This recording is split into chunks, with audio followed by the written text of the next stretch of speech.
From a poor family.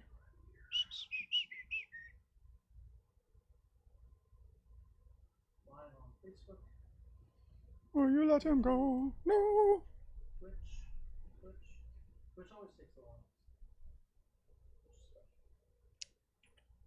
Alright, we're live on all.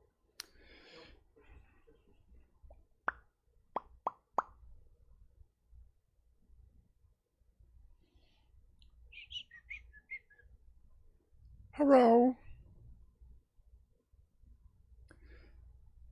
Is anybody out there?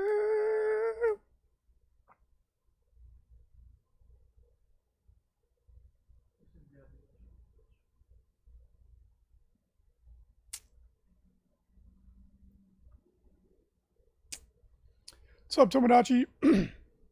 Via Twitch.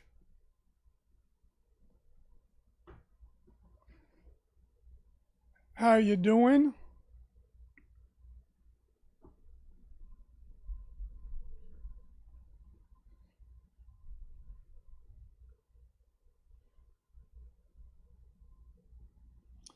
What's up, Bruce? Jonathan?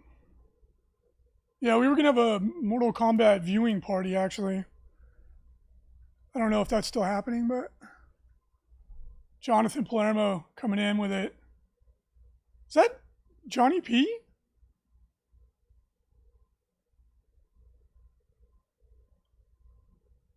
Let me know if that's the John Palermo I went to college with. If it is, good to hear from you, buddy. Rat Paste, Tomodachi, Claus, The Ginger, Quadruple X. Ooh. That's too hot to handle on this show. Thank you, Ismail. How you doing, dude? John Palermo from Australia. Wonderful to talk to you as well, my friend. I had a buddy from college whose name was also named John Palermo, and he unfortunately had a traumatic brain injury, and he's recovering, but it's been a long road. I was like, oh crap, what's up, Johnny P? Yeah, that would have been fun, dude. What's up, Lou? How does this sound, everybody? Is the sound coming in clear? Audio, any issues?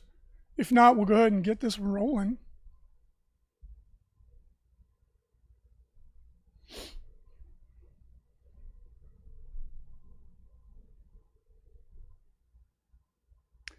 What is up, Katie and Ranger, all the way from Alemania? Sound is good. Thank you. Wolf Priest Carl, what's up, man? Looks like you and the family have been having some fun adventures lately. That's awesome. All right, Rhino. Let's charge.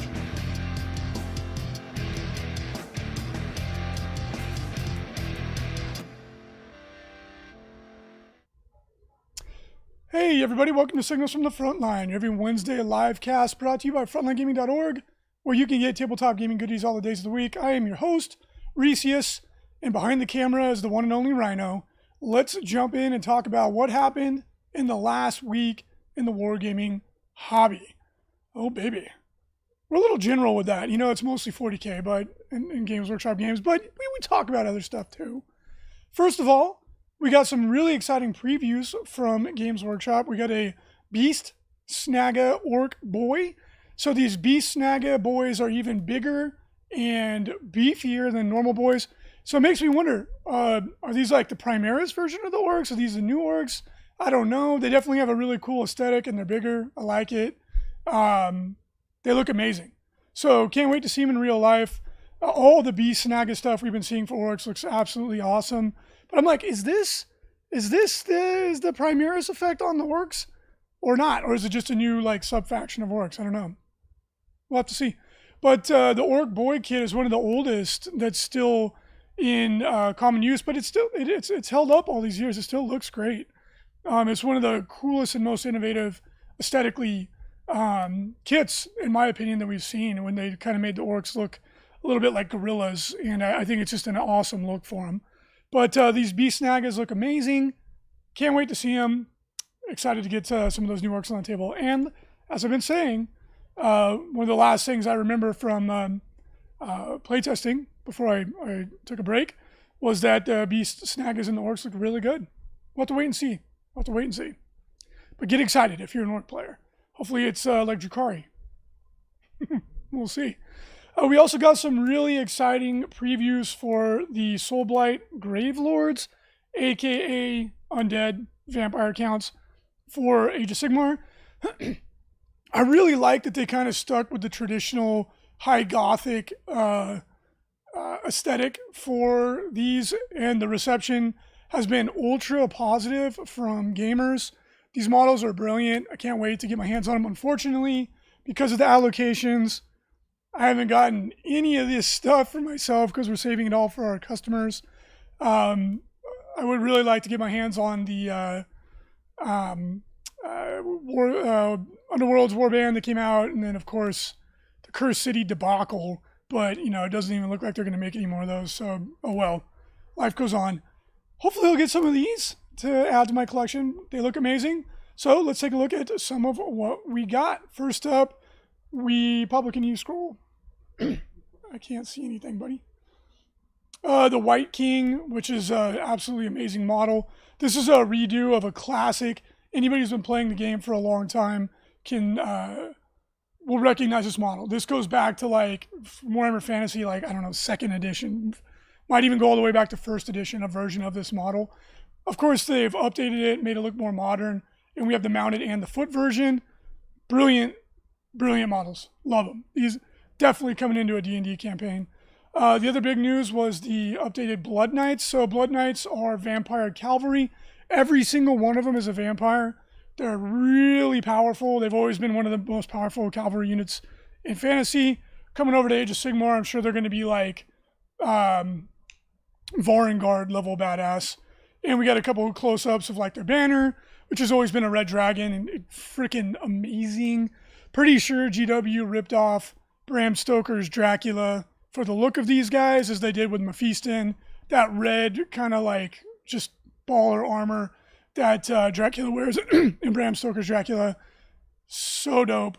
Acadian Ranger says, you like vampires, go watch Castlevania on Netflix. Yeah, sick. So good. Really enjoyed it. And the author of it was one of my favorite comic. I think it was like Warren Ellis or he's a famous comic book author who does really good stuff. But Castlevania got re-upped for a 4th and final season. Can't wait. You've got you got one of the Belmonts, you got Alucard. It's great. It's really good stuff. It's a little adult, not too crazy, but definitely recommend it. That's a good one. Got the Be'lakor grow up treatment, says Tomodachi Express. Well, if you got a Be'lakor, you're lucky because we got 2. Ho-ho! Oh, baby! So, whoever got those 2, good, well done. Hopefully we'll get more of them. We'll see. Another preview we got was for an amazing new multi-kit for Slaanesh. This is Dexissa and Sinessa. I think I said those correctly. But aesthetically, these are phenomenal models. They're clearly, got inspiration from a Keeper of Secrets and a Peacock, and which is like a perfect combination for Slaanesh. The other one's kind of like a butterfly aesthetic. They're floating. Just ridiculously good sculpts. Like, the quality artistically and technically of these new models is just astounding. Like, no one in the world comes close to what GW is doing. They are so far ahead, right? Like, some companies working in resin have as talented of sculptors. Some companies working in plastic are technically better, like Gundams. Like I've said many, many times on the show, if you're into Gunpla, there's amazing stuff that they do. So I would say like some of those are technically better. Some of the resin models out there are maybe artistically more pleasing, although that's subjective. But in a combination of engineering and artistry, no one touches GW. As annoying as they are sometimes with these, allocations and can't even get some of these models, you got to give credit where it's due. They are unreal. Just amazing. All right, let's talk about some upcoming events. So hang on to your horses because it's going to be coming rapid fire with these events as we play catch up. Now that events are happening again, we're going to be opening registrations just rapid fire. So just hang on to your horses because we have to do this to get back on schedule. But going forward with the amount of events that we have, we will be opening a registration every, roughly 5-6 weeks. Some of the prices are amazing as well. People are saying in the chat, yeah, Games Workshop models are expensive. There is no arguing that. All right, so Lone Star Open registration opened up last week. Tickets are selling very steadily. Some of the events are filling up already. If you want to grab one, please do. This takes place in the fine state of Texas in July and will feature a wide range of games. We have multiple X-Wing and Star Wars Armada, Star Wars Legion events by some top-notch TOs. Those should be very exciting. Also, we've, of course, got the 40K Champs, the flagship event, and Age of Sigmar, all of which are selling very, very quickly. So if you want to come, please grab some of those tickets. It's going to be a really fun event. And again, that's in July. Hope to see you all there. Most events for the Atlantic City Open are already sold out or on the verge of selling out. So if you want to grab a ticket for that event, please do so as soon as possible. It is going to fill out. Although on the plus side, after talking to the administrators of the venue, they do believe that we might be able to increase attendance a little bit come June because the United States of America is doing such a good job getting vaccines out. Last I checked, we were up to like over 4 million a day, which means by May, every single American will have had the chance to get a vaccine. So really encouraging. I think we'll probably be back to normal in June, relatively, which means that there's a pretty good chance we'll be able to fit more people into the Atlantic City Open. Although, don't take that chance. Get your ticket now if you want to go. And if you want to play in the 40K Champs main event, which is sold out, make sure to jump on the wait list. The link is in the show notes at frontlinegaming.org or on the Atlantic City Open homepage. Jump on that wait list, and if we can open up more space, we'll let you know. Katie and Ranger, good job on those logos. Thank you so much. Those are from the illustrious Thomas, a.k.a. Goat Boy. He's a great artist, great to work with, reasonable prices. Highly recommend him. Wolf Priest Carl says, I'm going to at least collect all the event shirts. Yeah, we will have shirts available at all the events. And I'm glad you said that, Wolf Priest Carl. We have some exciting swag that we're giving out to people this year, something we've never done before. I haven't seen too many events, if any, do this. So just everybody that shows up is going to get some really cool swag for our events. And I think people are going to be really excited with them. It's really cool stuff. So check that out if you are going to be going. Atlantic City Open. Can't wait to see everybody there. It's going to be really, really cool to get back to doing events. It's also going to be a little bit of like a, oh crap, how do I do this again? Because, since we started running events, we've never taken a break ever. So it's been, 12 years of nonstop hustling, running GTs all the time. It's going to be a little bit of a learning experience, I'm sure, to get back into the swing of things. But we got a good staff, and I'm sure we'll be fine. Nick Chance in the chat, what up? How you doing, buddy? Tell your brother to start writing articles again. We could use some of that sweet Age of Sigmar content. All right, the Las Vegas Team Tournament. This is an event that has generated a great deal of excitement. This registration is going to be opening up early May, which is not very long from now. We're talking about 2 weeks and change. This event is going to be opening up. This is going to take place in September, end of September of this year, which should be way on the other side of COVID. And it's only a 40K team tournament. That's it. It's one thing. It's the only, the hall is only big enough to fit that. We're going to do 5 people per team, Corey. And we're still hammering out the exact details, but what we're leaning to right now is really close to the ATC. What we're leaning to right now is basically 1 codex per team, which means 1 Space Marine player. Yes, all of the other sub-factions are just supplements to the codex. We're debating on maybe putting in some other kind of restrictions because we don't want every team to have a Harlequin and Drukhari player, which it probably would right now because both those armies are so good. We're still we're still debating that a little bit, but right now we're leaning towards 5-person teams, 1 codex per team. And that way you don't have just repeated armies. Get a little variety, a little spice, make it fun. Canadian Ranger, it's going to be on the Strip in Las Vegas. This event's going to be really cool. It's very, we negotiated some really, really good rates on it. The rooms are very affordable. The food and the beer is very affordable. It's going to be a really, really fun, affordable, like, trip to Vegas. I think it's probably going to sell out in a day or 2 on the tickets. I wouldn't be surprised. You never know with these things. It might take a little longer to sell out. But judging by the level of hype I've been seeing online, I have a pretty good feeling that it's going to sell out almost immediately. So we're going to give everybody as much of a heads up when registration opens as possible so that people don't miss out. When you buy a ticket, it'll just be 1 ticket for your whole team. If you have an express pass, you're going to be getting the notification for that in the next probably week. And you'll get a discount on that for your whole team. Going to be really cool. It's going to be a really big event too. I'm very confident we won't have any COVID restrictions at that point in time. You never know. We're going to, of course, put safety first, but I'm feeling like it's going to be a full go event, thankfully. So yeah, get excited for that. It's going to be really, really fun. Again, registration will open up in the first week of May. And it's going to be in Las Vegas in September, baby. All right. So everybody already knows about this by now. There was an unfortunate incident of player misconduct, aka cheating, that took place at a GT on camera. It was unfortunately a high-profile player. They were number 1 in the ITC up until that point in time. I think everybody at this point in time knows what happened.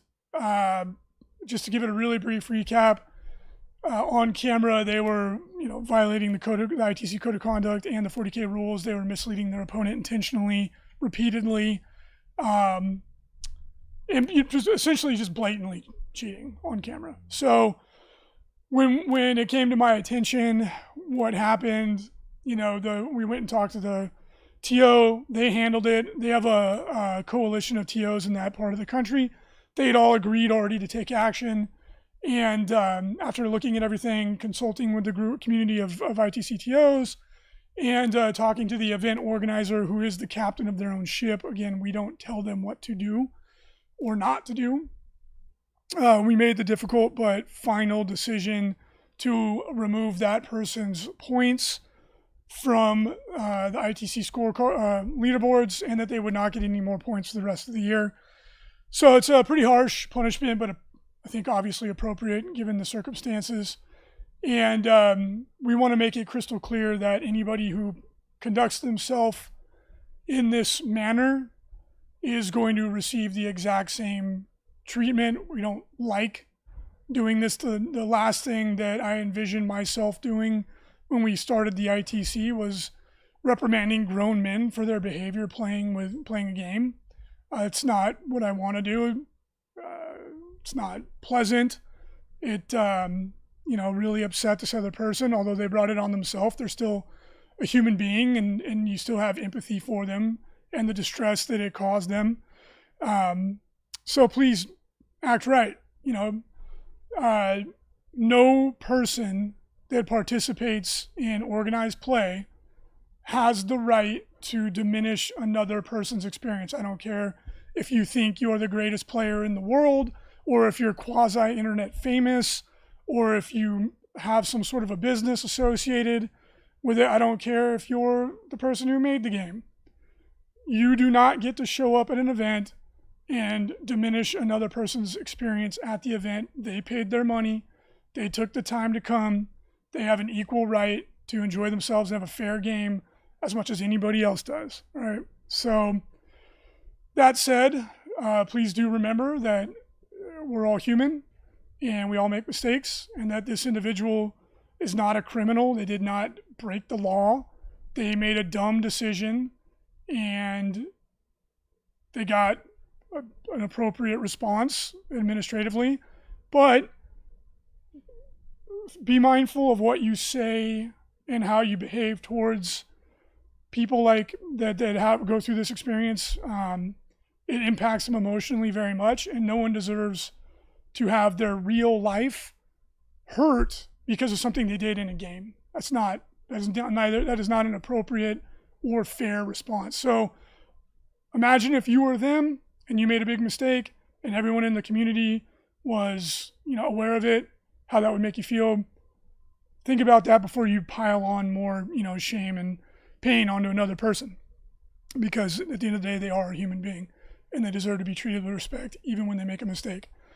So enough of that, but just be aware, no one is above the law, so to speak. Moving along.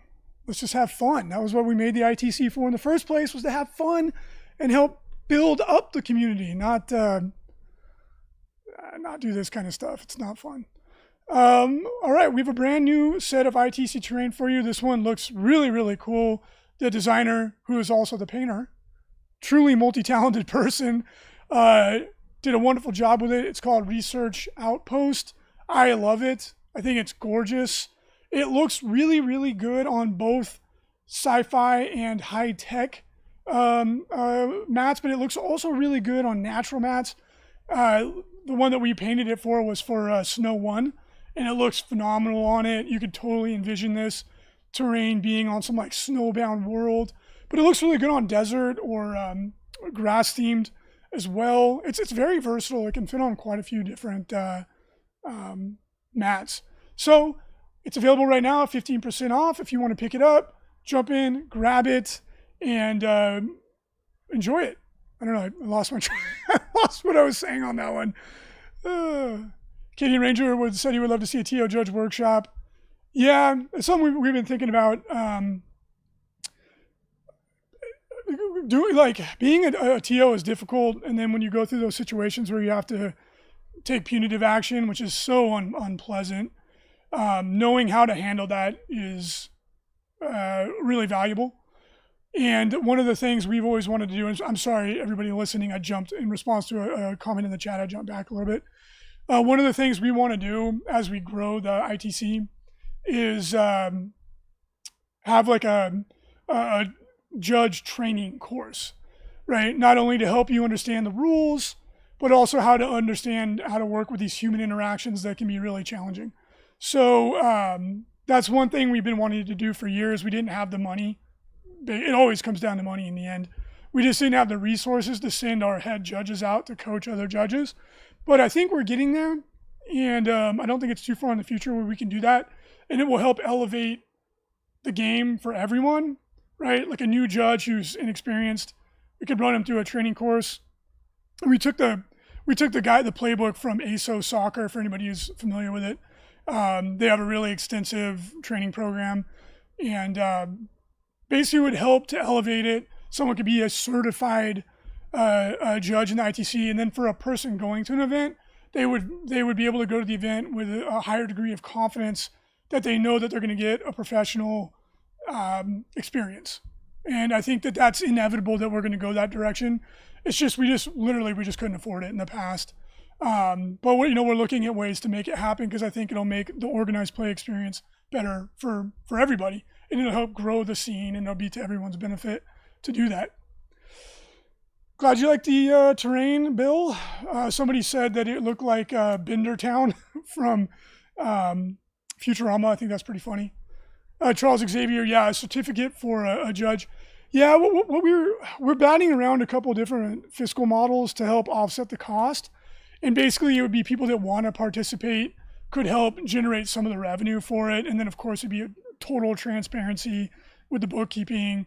There's no FIFA stuff going on here. It's not enough money for that to happen in the first place.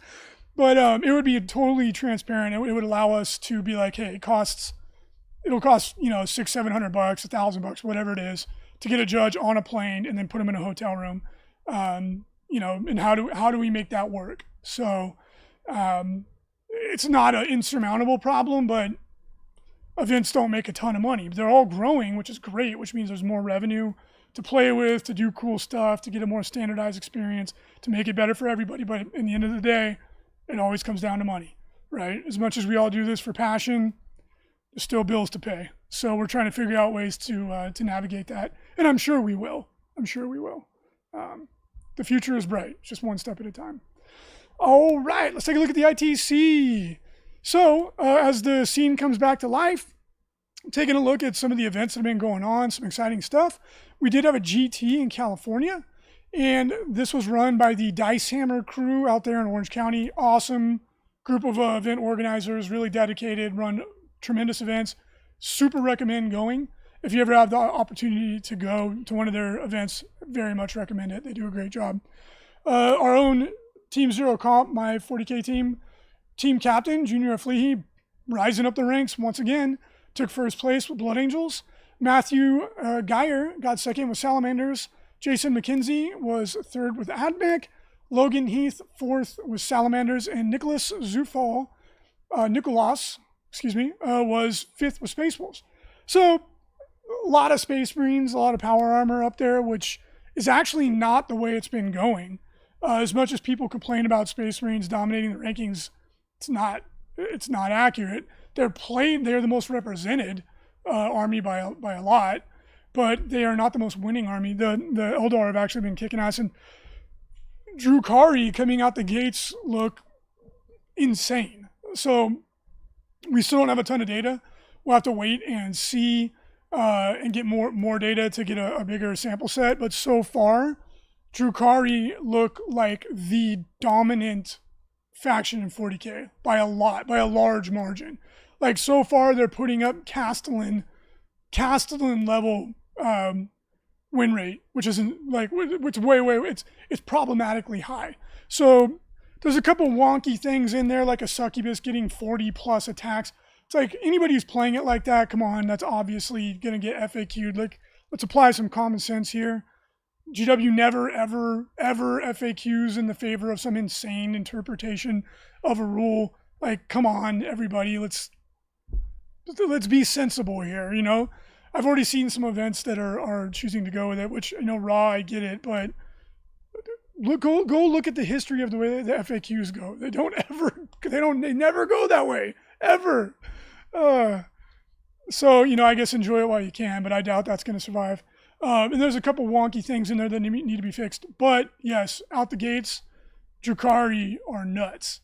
Back to this event, to the point I was trying to make is that Space Marines were dominant. One Admech in there. Interestingly, Space Wolves, who are considered to be the weakest of all the Space Marine flavors, in fifth place. And we've actually seen them do pretty well in a couple instances.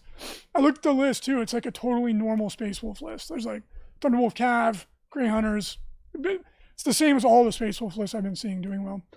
But interesting to see so many Space Marines doing well, because Eldar clean their clock, typically speaking. You know, Harleys and now Drukhari really have their number in my experience. So it's going to be interesting to see if this trend continues, but congratulations to everybody from that event.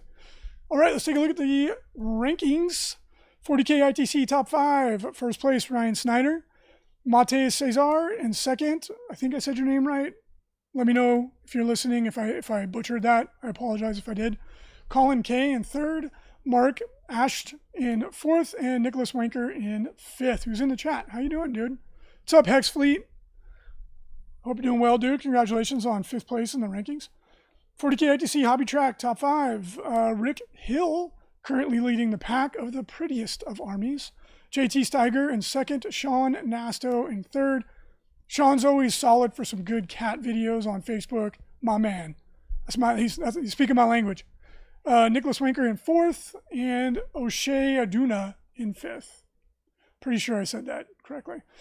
Age of Sigmar, current top 5. Anthony Trentinelli continues to lead the pack, followed by Matt Abbott in second. Gabriel Pacheco in third. Nicholas Branham in fourth. And Sam Valdez in fifth. Congratulations. Hobby Track, 5-way tie for first. Brendan Dominguez, Matt Abbott, Nick Garcia, No Aquino, Pablo Abarca. Congratulations. Kill Team, top 5. The Spaniards continue to dominate. I think they're Spanish. There could be Portuguese, maybe, but I'm pretty sure they're Spanish. Alvaro Lorenzo in first. Fernando Marcos in second. Saul Perez Nunez in third. Arturo Sancho in fourth. And Nadon Gunak in fifth. All right, take a look at some of these awesome Admech The FLG Paint Studio recently painted. If you have some models that are gray sitting on your shelf, send them to us along with some money and we'll paint them. And they'll look amazing, just like these AdMech. We're always taking new business, and with our new improved system, sped up considerably on our turn times. So it's good. And of course, if you're looking for a career in painting minis, you can have a really good job. Benefits the works here at Frontline Gaming. Put in a 40-hour week, go home, live a normal life, and paint minis. It's a really good job for anybody who thinks they have the talent and the dedication. All right. Tomodachi Express, send us your pile of shame. That's what he did. Thank you. Appreciate the business. Canadian Ranger says, Ultramex? Yeah, bad mech do look blue. I don't remember what High Fleet that is. Atomic Hurdle says the FLG Paint Studio is amazing. Thank you. Appreciate that. Deity Quadruple 6 says, Dracari aren't broken, just enjoying their time in the sun. Yeah, it's too early to tell, really. That's why I kept emphasizing, like, so far. They look extremely strong so far. We need more data before we can make an accurate assessment. But events are coming back to life, and we're seeing more and more people playing them. And I'm sure we'll get more data soon, because, you know, the way these things work is people will jump on the bandwagon, and we'll see how it goes. There's a couple things I think are going to get FAQ'd. They're obviously, like, crazy, but what do I know? Any other questions for me before we wrap this up? And as always, thank you so much for joining me. Appreciate everyone that comes to join us in the stream. Y'all are awesome.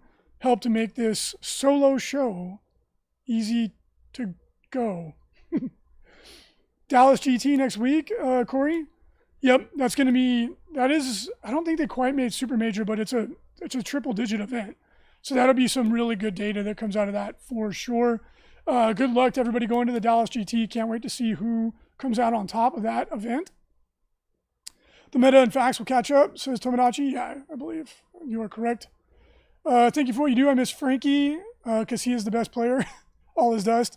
Frankie is easily the best player in the office right now. There's no question. Like, Pablo, you're second.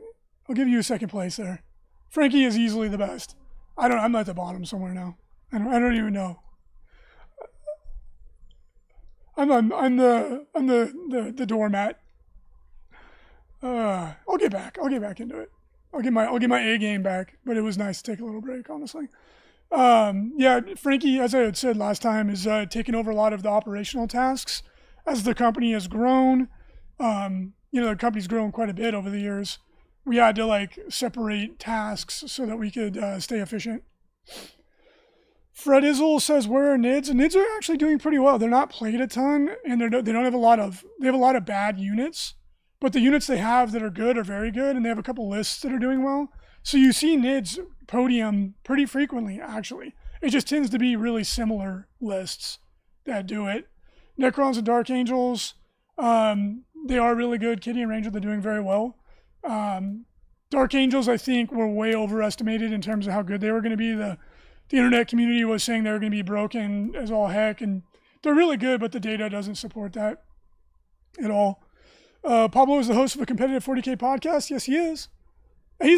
Pablo's definitely batting above my average right now. Although I have only lost a handful of games in 9th edition, to be fair. But I was also playing Deathwing, which made it pretty easy to win. Missing the Tau hate.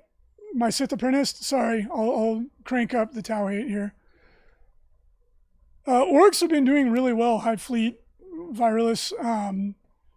Necrons and Orcs have been doing really well. They're just not played that much compared to Space Marines. But Orcs have won many tournaments. Their podium, they get on the podium all the time.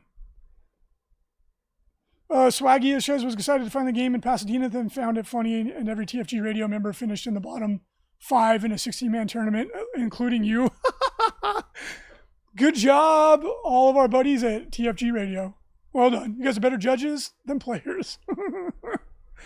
All right, everybody. Thank you so much for joining me. A little over a half hour. Perfect time, I think, for a commute. Hope you enjoyed the show. I sure enjoyed talking to all of you. This was episode 732 of Signals from the Frontline. Please jump in there. Grab those event tickets. They are selling quick. Remember, the Las Vegas team tournament, first week of May. It's probably going to sell out immediately. And check out the Research Station new set of ITC terrain. It is a very good looking set of terrain. Thank you for joining us. Talk to y'all next week.